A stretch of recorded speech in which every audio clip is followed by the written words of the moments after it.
Bismillahirrahmanirrahim. Assalamualaikum warahmatullahi wabarakatuh.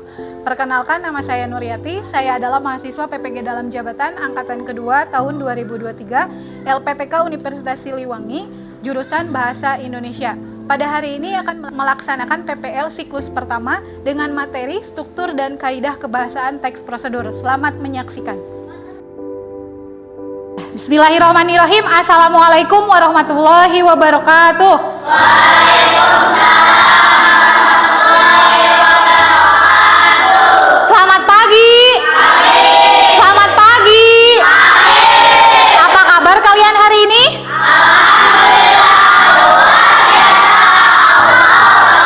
Ya, alhamdulillah kita bisa bertemu lagi ya di pelajaran bahasa Indonesia dalam keadaan sehat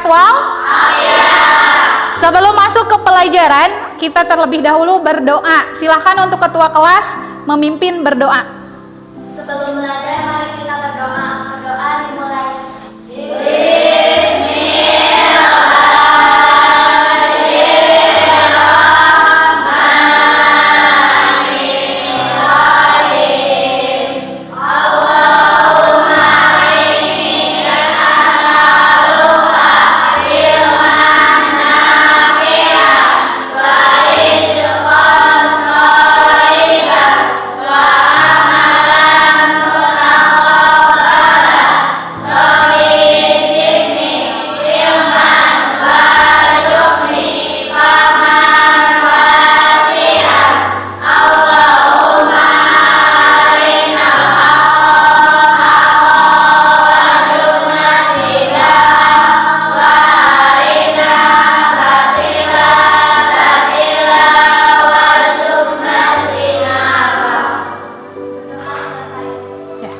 Terima kasih kepada ketua kelas yang sudah memimpin berdoa.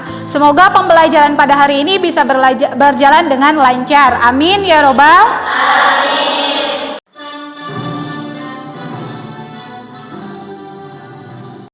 Seperti biasa, kita akan menyanyikan dulu lagu Indonesia Raya. Itu tujuannya adalah untuk menciptakan rasa nasionalisme kita dan kecintaan kita terhadap tanah air Indonesia.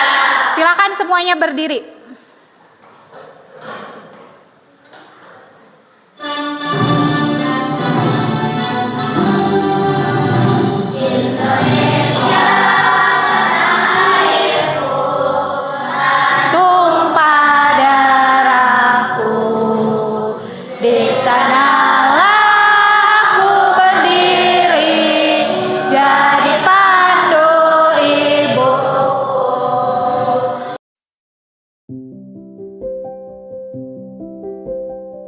Ibu akan mengabsen terlebih dahulu. Aulia Asanti. Sakit apa?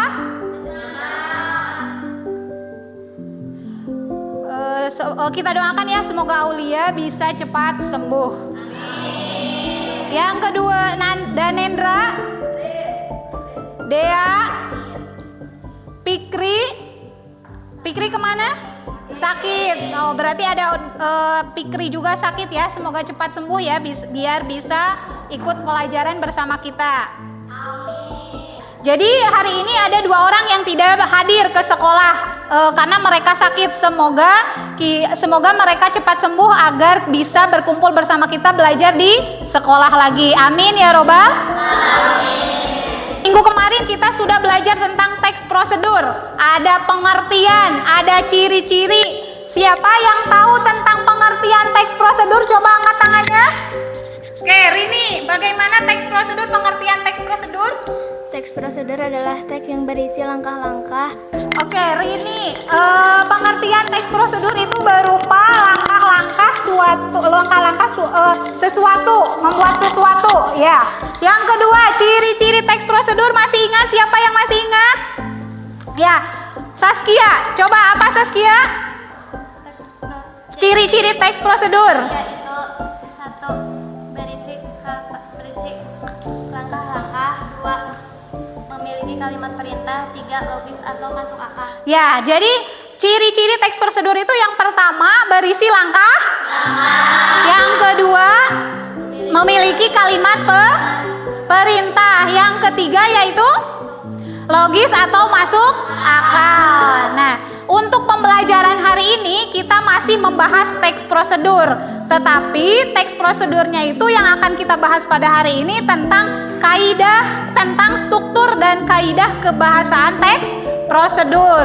Nah, adapun tujuan pembelajaran hari ini yaitu kalian yang pertama harus mampu menganalisis struktur dan kaidah kebahasaan teks prosedur. Jadi nanti kalian berdiskusi menganalisis struktur dan kaidah kebahasaan. Kemudian yang kedua, kalian nanti harus mampu mengkreasikan atau mengubah teks prosedur ke dalam bentuk lain.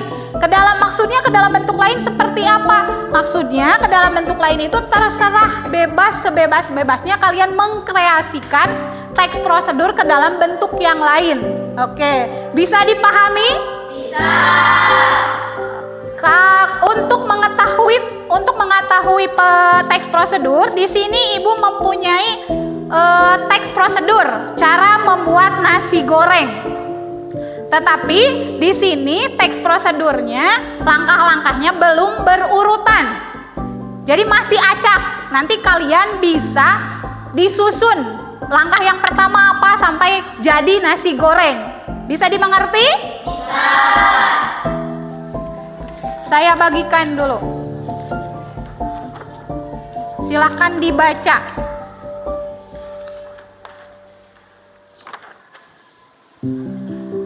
Kemudian setelah dibaca, diisi pada kolom yang sudah disediakan.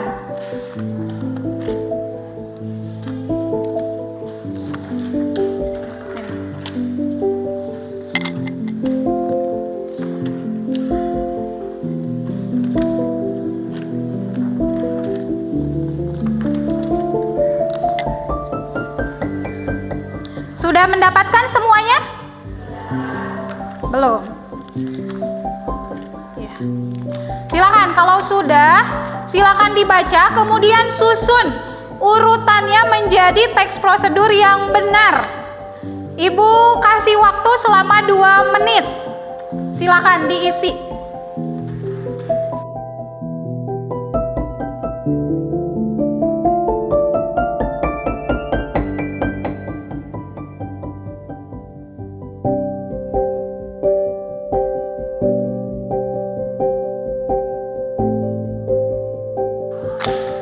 Sudah semua ya? Sudah ya, berarti nanti tadi Ibu sudah keliling, sudah melihat pekerjaan kalian. Tadi saya sudah melihat pekerjaan kalian, berarti rata-rata kalian masih banyak yang belum memahami langkah-langkah cara membuat nasi goreng yang benar, ya. Nah, untuk lebih paham lagi, silakan kalian perhatikan ke depan. Ya, di sini ada struktur teks prosedur. Tapi sebelum masuk ke struktur teks prosedur, ada pertanyaan, mengapa kita harus belajar tentang teks prosedur? Karena teks prosedur itu bermanfaat untuk kehidupan kita sehari-hari. Dalam melakukan sesuatu itu pasti ada langkah-langkahnya, ada alat yang dibutuhkan, ada bahan yang digunakan. Nah, itu adalah manfaat belajar teks prosedur dalam kehidupan sehari-hari. Jadi nanti kalau kalian sudah tahu langkah-langkahnya dalam kehidupan sehari-hari, nanti dipraktekannya kalian bisa mencapai hasil akhir yang bagus, yang maksimal. Ya, bisa dipahami? Bisa. Nah, untuk selanjutnya coba perhatikan semuanya ke depan. Ya, di sini ada struktur teks prosedur. Struktur teks prosedur di sini ada 4. Yang pertama yaitu tujuan. Yang pertama tujuan. Tujuan ini adalah menjelaskan tentang informasi hasil akhir yang dicapai. Jadi tujuan itu pasti adanya di awal paragraf. Ya, itu tujuan. Kemudian yang kedua adalah alat dan bahan. Alat dan bahan itu adalah merupakan hal-hal apa saja yang perlu diperhatikan atau dibutuhkan dalam melakukan sesuatu. Ya. Yang ketiga, langkah-langkah. Yang ketiga itu langkah-langkah menjelaskan tentang proses atau tahapan yang harus dilakukan oleh kalian dalam melakukan sesuatu. Yang terakhir itu adalah penegasan ulang atau kesimpulan. Jadi kalau penegasan ulang atau kesimpulan itu tinggal disimpulkan lagi. Tapi kalau untuk teks prosedur itu bersifat opsional. Kenapa opsional? Karena boleh ada, boleh juga tidak ada. Jadi kalau nanti kalian melihat atau membaca teks prosedur tidak ada kesimpulan, tidak ada penegasan ulang, itu tidak apa-apa, bukan berarti salah, tapi kesimpulan itu bersifat opsional, boleh ada, boleh juga tidak ada. Oke, sudah paham? Struktur ada yang mau ditanyakan dulu? Tidak. Kalau tidak, kita lanjut ke kaidah. Nah, di sini ada kaidah kebahasaan teks prosedur. Yang pertama ada kalimat. Tadi seperti yang diutarakan sama Saskia, tadi adalah imperatif atau kalimat perintah. Di teks prosedur ada kalimat perintah tidak? Di teks prosedur ada kalimat perintah tidak? Ada. Nah, jadi yang pertama kaidah kebahasaannya itu ada kalimat. Kalimat itu ada 3, ada imperatif, kalimat perintah, ada deklaratif pernyataan, dan interrogatif itu adalah pertanyaan. Kemudian yang kedua konjungsi. Konjungsi itu ada 2, ada persyaratan dan ada temporal. Untuk konjungsi di sini contohnya jika, bila, andai, kalau, asalkan. Jadi nanti kalau ada kata-kata seperti ini itu adalah konjungsi persyaratan. Ya. Yang ke B itu adalah temporal. Temporal itu menandai urutan waktu. Contohnya lalu, kemudian, selanjutnya, setelah itu, dan lain-lain. Ya. Untuk yang ketiga itu adalah numeralia. Numeralia ini adalah kata bilangan. Kalau di teks prosedur kan suka ada yang pertama, kedua, ketiga, dan selanjutnya. Itu adalah numeralia namanya. Ya. Yang keempat di sini ada pronomina atau kata ganti. Pronomina yang pertama itu adalah pronomina penunjuk. Kata ganti untuk menggantikan benda. Contohnya ini, itu, masukkan ini ke dalam wadah. Contohnya gitu kan. Nah, itu adalah pronomina penunjuk. Kalau untuk pronomina persona itu adalah menggantikan kata ganti orang. Anda, kamu, saya, dan lain sebagainya. Ya. Yang terakhir ada verba. Verba itu kata kerja.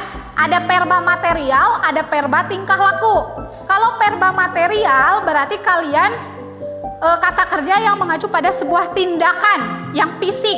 Contohnya ada mengupas, mengiris, memaku, memotong, dan lain-lain. Itu adalah verba material. Jadi dilakukan oleh manusia. Kegiatan fisik. Ya. Dan yang terakhir itu adalah verba tingkah laku. Kalau verba tingkah laku itu adalah kata kerja yang ditunjukkan lewat ungkapan. Ungkapannya menyukai, berpikir, oh enak sekali rasa seblak ini. Contohnya enak sekali kue ini. Itu adalah verba tingkah laku gitu. Bisa dipahami? Bisa. Ada yang mau ditanyakan? Tidak. Masih semangat? Masih. Tepuk semangat. Tidak ada yang mau ditanyakan? Tidak. Kalau tidak ada yang mau tanyakan, Ibu mempunyai pertanyaan buat kalian. Coba, kalian pernah pergi ke kantin? Pernah. Kalian jajan apa di kantin? Roti, bakso, cilok, mie, dan lain sebagainya. Banyak sekali makanan ya. Tapi pertanyaan Ibu, coba makanan apa yang sedang viral sekarang? Yang disajikan dengan prasmanan dan toppingnya banyak. Kira-kira makanannya apa? Seblak. Nah, seblak. Pernah tidak kalian melihat cara membuatnya? Pernah. Oke, siapa yang tahu langkah-langkah membuat seblak? Oke. Endah, bagaimana Endah cara membuat seblak? Haluskan bawang merah dan sebagainya. Kemudian potong-potong sayuran. Kemudian panaskan wajan dan tambahkan minyak. Lalu tumis bumbu yang sudah dihaluskan. Tunggu sampai harum. Dan tumis 1 butir telur. Lalu masukkan 2 mili air hingga mendidih. Lalu masukkan kerupuk dan sayuran yang sudah dipotong-potong. Lalu tambahkan penyedap rasa hingga mendidih. Masukkan pada wadah. Nah, Ibu mempunyai satu video lagi. Silahkan kalian perhatikan videonya, silahkan kalian amati videonya. Kalau ada hal-hal yang penting, silahkan kalian tulis di buku catatan masing-masing. Bisa dimengerti? Siap. Sudah siap? Siap.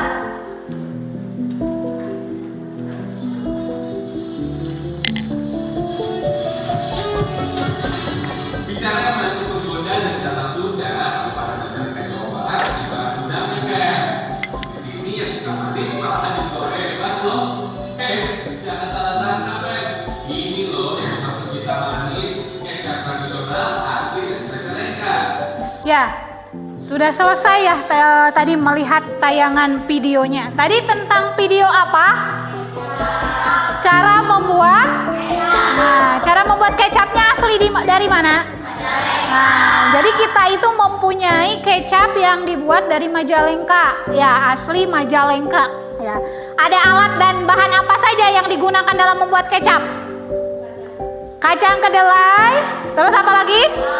Gula, garam, air, ada lagi? Tidak, berarti cukup hanya 4 bahan. Kemudian tadi ada langkah-langkahnya tidak?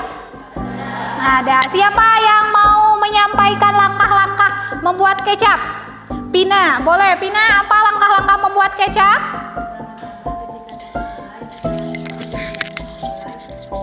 Rebuslah kacang kedelai selama minimal 20 menit. Setelah direbus, pisahkan napas kacang kedelai dan air kacang kedelai.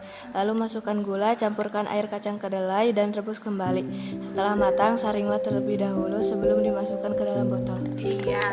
Jadi semuanya tadi kecap itu ada langkah-langkahnya. Dari bahan yang tadinya kacang kedelai hitam jadi kecap, ya kan?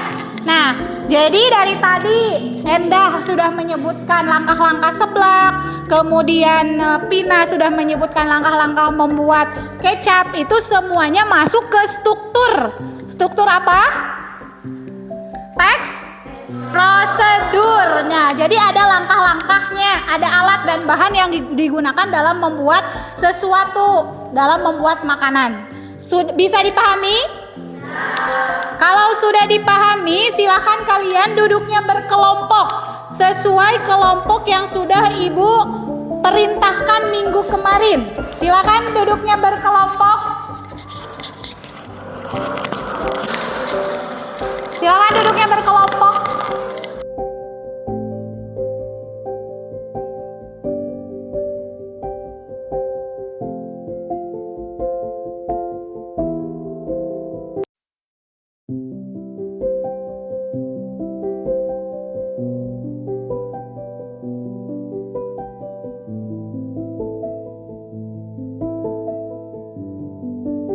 Dimulai dari sekarang pengerjaannya.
Sudah ya? Sudah beres? Sudah? Sudah ya? Sudah beres? Sudah ya? Sudah belum? Sudah belum? Sudah. Berarti semuanya sudah selesai ya untuk mengisi LKPD. Silahkan berarti sekarang untuk presentasi. Presentasinya mau kelompok yang mana dulu? Mau kelompok yang mana dulu presentasinya? Silakan kelompok 3 presentasi. Silakan kelompok 3, ayo Saskia. Semuanya silakan maju ke depan untuk presentasi. Dibawa LKPD-nya sama mengkreasikan teks prosedurnya. Silakan.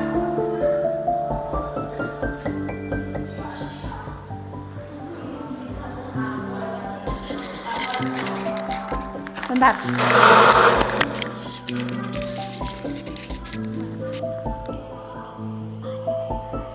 Assalamualaikum warahmatullahi Kelompok yang lainnya coba mengkreasikan ke depan.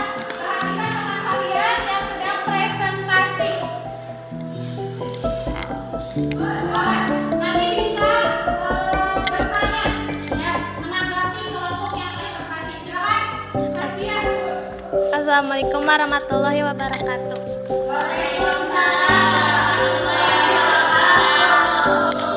Kami dari kelompok 3 akan mempresentasikan hasil dari teks prosedur.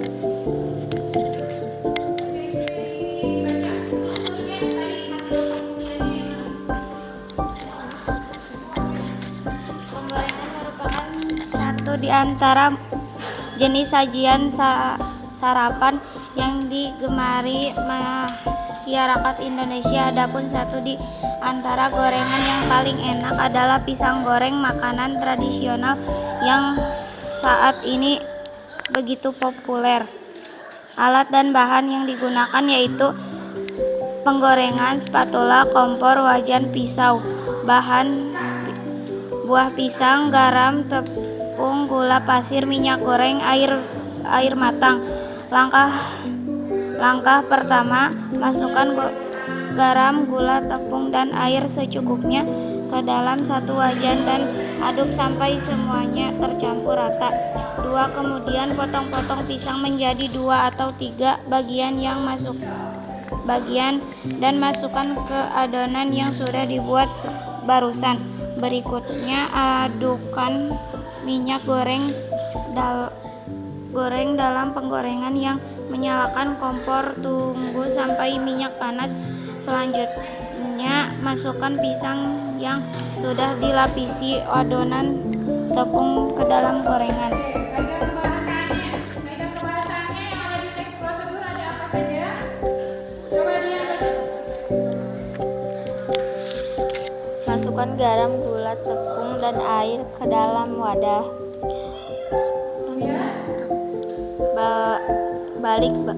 Balik-balik pisang sesekali sampai matang rata.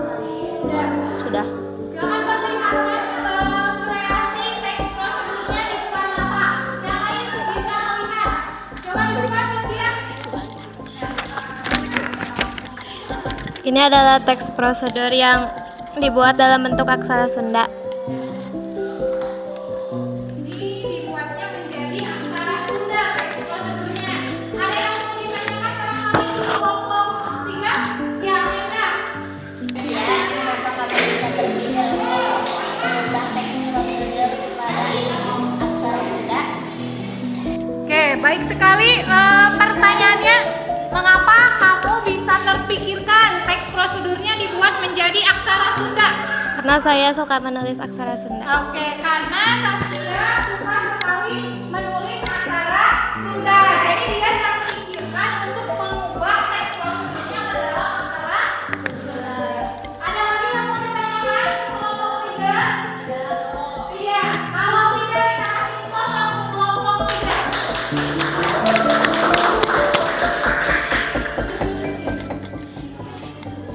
Sekian dari hasil presentasi kami. Assalamualaikum warahmatullahi wabarakatuh.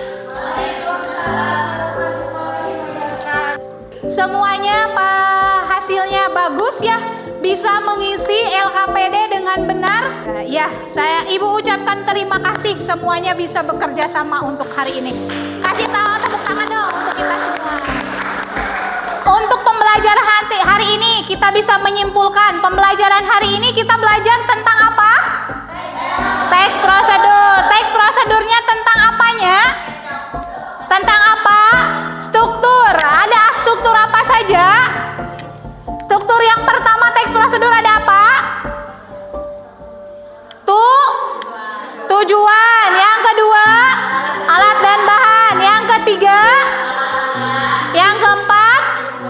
kesimpulan ya. Kemudian kaidah kebahasaannya ada kalimat, ada apa lagi? Konjungsi, ada numeralia, ada pronomina, dan ada kata ganti. Ya, sudah paham? Ya, kalau sudah paham, untuk refleksi hari ini, bagaimana belajarnya, menyenangkan tidak? Dalam hal apa kalian menyenangkannya? Dalam hal apa? Mengisi LKPD atau mengkreasikannya atau apa?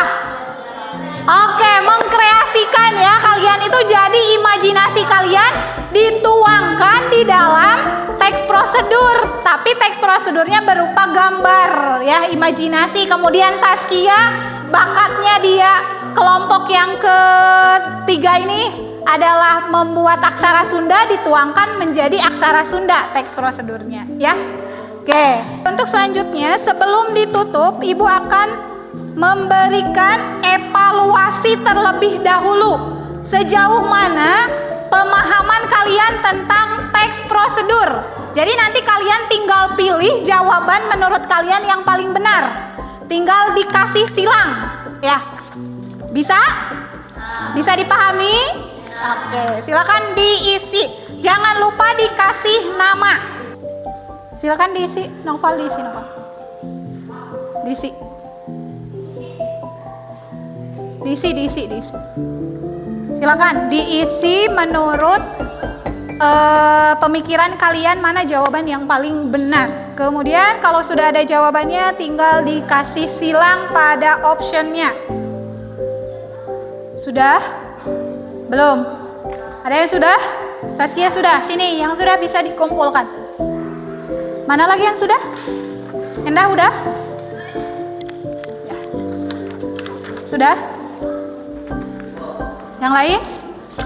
Istirahat. Sudah ya? Udah semua ya? Nah, jadi nanti hasil evaluasinya nanti Ibu akan periksa apakah kalian itu sudah paham atau belum tentang materi, struktur, dan kaidah kebahasaan teks prosedur. Nah, untuk minggu depan, untuk pertemuan selanjutnya kita masih membahas tentang teks prosedur. Tetapi teks prosedurnya itu mengenai jenis-jenis teks prosedur. Ya, bisa dipahami? Bisa. Nah, untuk menutup pelajaran hari ini, silakan ketua kelas untuk memimpin berdoa terlebih dahulu.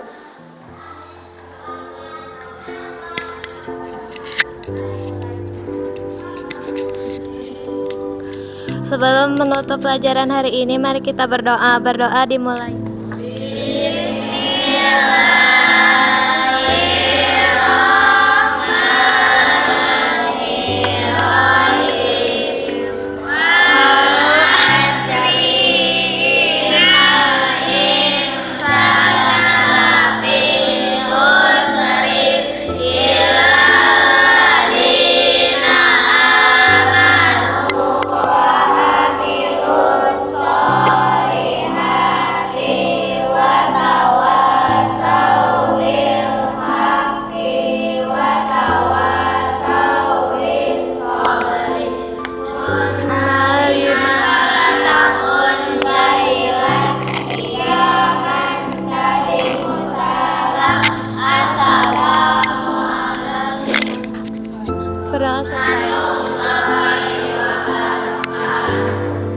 Ya, terima kasih kepada ketua kelas yang sudah memimpin berdoa. Mungkin cukup sekian pertemuan hari ini. Kurang dan lebihnya Ibu mohon maaf. Wabillahi taufik wal hidayah. Wassalamualaikum warahmatullahi wabarakatuh.